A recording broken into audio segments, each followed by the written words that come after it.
disyerto namin kulay puti. So kakaiba yung disyerto namin dito sa Russia. Kasi dyan sa Middle East, ang disyerto nyo is brown. Then ang ano niya, ang buhangin niya iba din. So dito ang buhangin namin ay puti. O diba? Iba yung disyerto namin puti.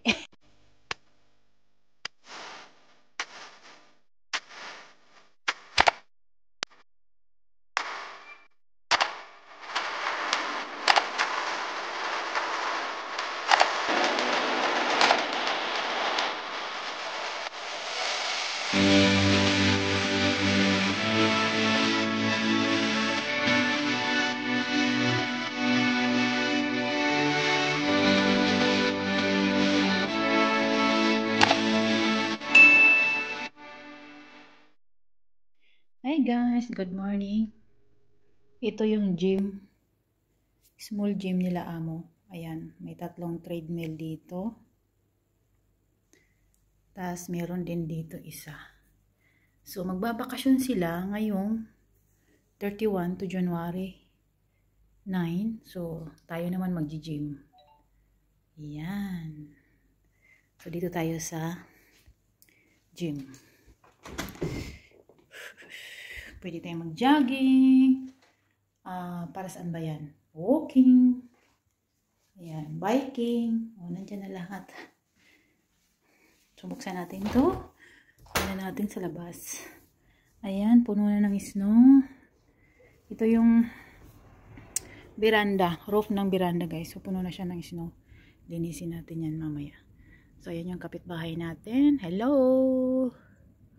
Walang katao-tao. Busy ang mga life ng mga tao dito sa Russia.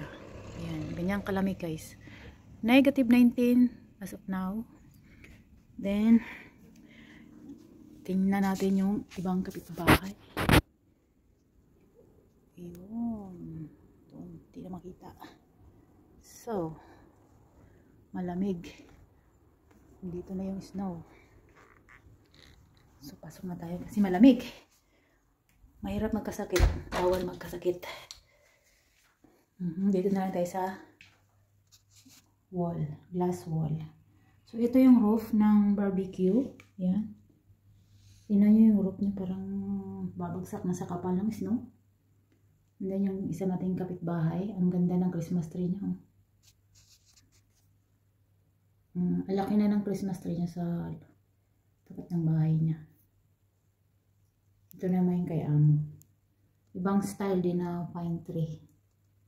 Ayun. Yan, mas klaro doon sa kwarto nila amo. Then, dito naman sa kwarto ni Alaga. Yan, mga kapitbahay namin. Mahirap lang yan sila guys. Ganyang bahay, mahirap lang. Pero, sa atin yan, mayaman na yan pag ganyang bahay. Malaki. Dito naman tayo sa likod. Ayan, dito tayo sa likod. Ayan, wala ring tao. Walang katao-tao. Ayan. Yung pine tree dito sa likod ng bahay. Ayan, malaki na rin. Ayan. So, andin dyan din yung mga snow. Ayan, sa bintana natin.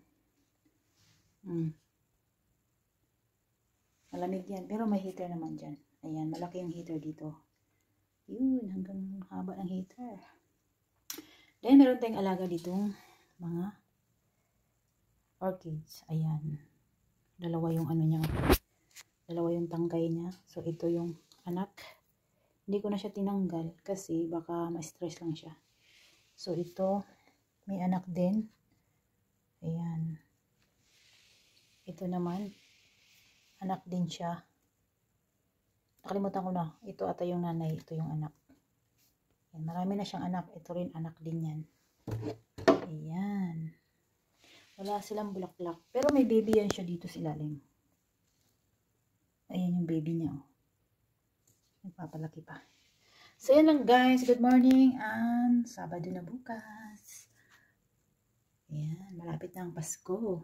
6 days more. Or 7 days ba? Ano tayo ngayon? 15. So, ilang days na lang. Pasko na. At bukas, simbang gabi. Bye. Hi guys, labas tayo saglit. I guess labas tayo saglit kasi napakalamig sa loob ng bahay. So, magpa-araw tayo. Tsaka, syempre, kailangan natin ng vitamin D kasi kailangan natin sa katawan ngayon. So, dito kasi sa loob, walang vitamin D at tsaka napakalamig. So, doon tayo sa labas kasi mainit. Tara.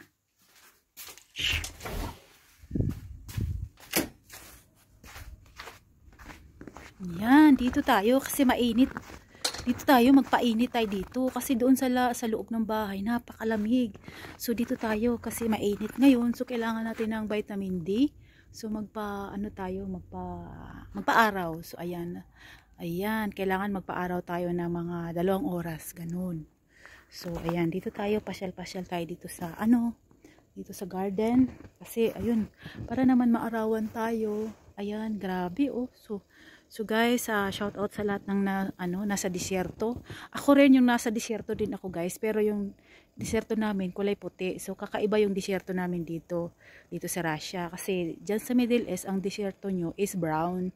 Then ang ang buhangin niya iba din. So dito ang buhangin namin ay puti. O di ba? Iba yung disyerto namin puti. So guys, dito muna tayo. Kaso wala akong nakitang camel. Ewan ko saan yung camel. Ay yung siguro kainan yung mga camel dito. Kaya yun. Dito muna tayo kasi napakalamig doon sa loob ng bahay. So ayan. Grabe yung disyerto namin dito. Kulay puti. O diba saan ka pa? Dito lang yan sa Russia na yung yung disyerto puti.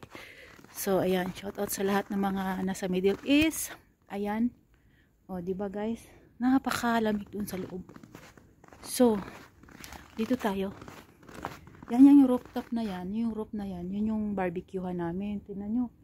Nandyan din yung disyerto. Sa taas ng bubong. Ewan ko ba bakit nakarating dyan. Ay, ito din yung mga puno. May mga din, buhangin. Grabe oh. Grabe yung buhangin dito.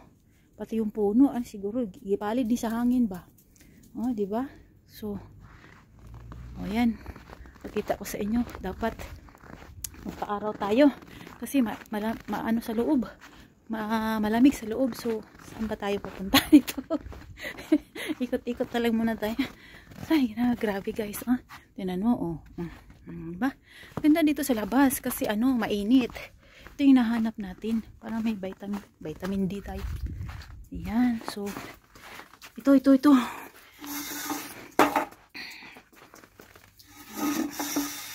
yan, grabe oh. Ayan, nakita nyo yan guys. Ayan. Ayan. Ay. Oh, diba? Ito. Grabe. Ano to?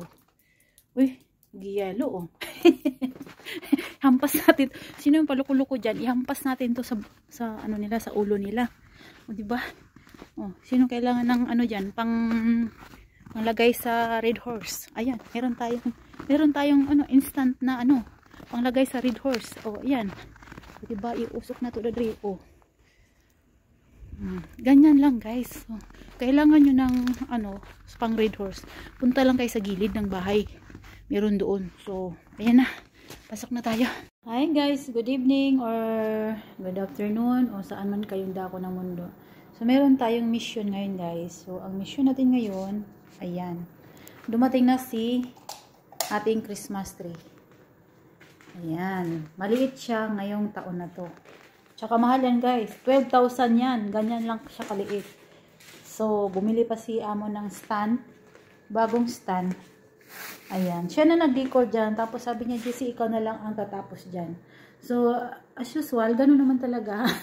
Uumpisa nila ako ang tatapos. O, diba? Ganun lang din yun. Sa relasyon, uumpisahan mo, ikaw na rin ang tatapos kung sino lang yung sa inyo. Give up sa inyong dalawa. Ganun din yun dito sa Christmas tree. Ako yung tiga tapos ng trabaho nila. Ganon. So, yan. Makati yan guys kasi totoong pine tree, Christmas tree.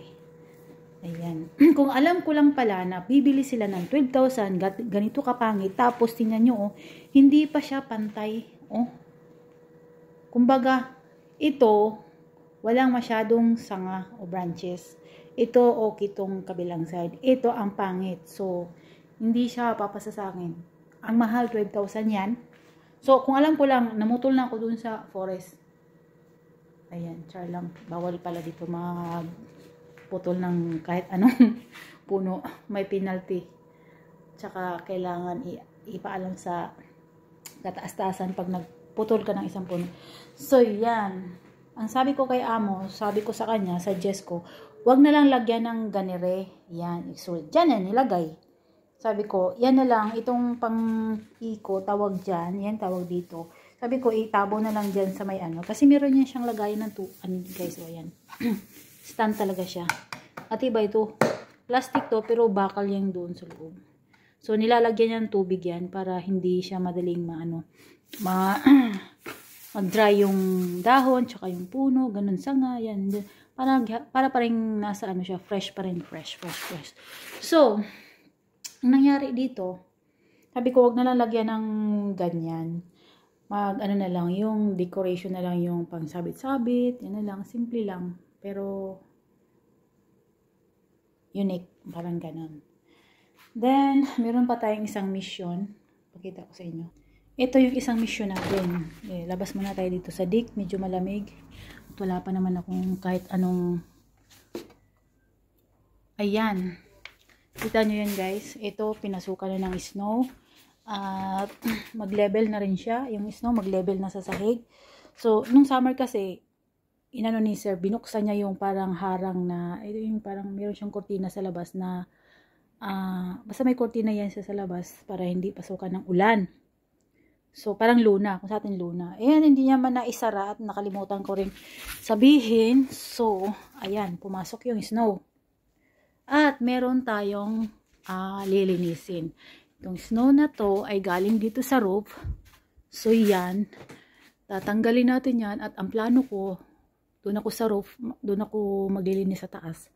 May ladder naman sa labas. So, sabi ni amo, lalagay ko daw yung buhay ko sa kapahamakan. Sabi niya, baka daw dadaosos ako at makakarating doon sa kabilang bakod. Diba? So, ito rin dito. Wala namang problema dito. Okay naman. Dito naman, so, ayan, kita ko sa inyo yung level guys, kung gaano bilis siya tumaas. So, ayan, yung snow, ay, level na sa sahig. O, diba? Yan, level na sa sahig yung snow. Ito yung garden. Ayan yung garden natin. Wala na. Puro na puti. Puro na snow. So, sasarado natin kasi papasok na yung snow. Pumasok na nga yung iba. Ayan lang guys. Ito yung trabahoin natin ngayon. Sabado. Ayan. Madali lang tanggalin yan guys. Sabi ko nga kay amo, huwag mong gagalawin yan. Ako gagalaw. Kasi alam mo bakit. Meron tayong pang content. Diba? Yan lang guys. Bye!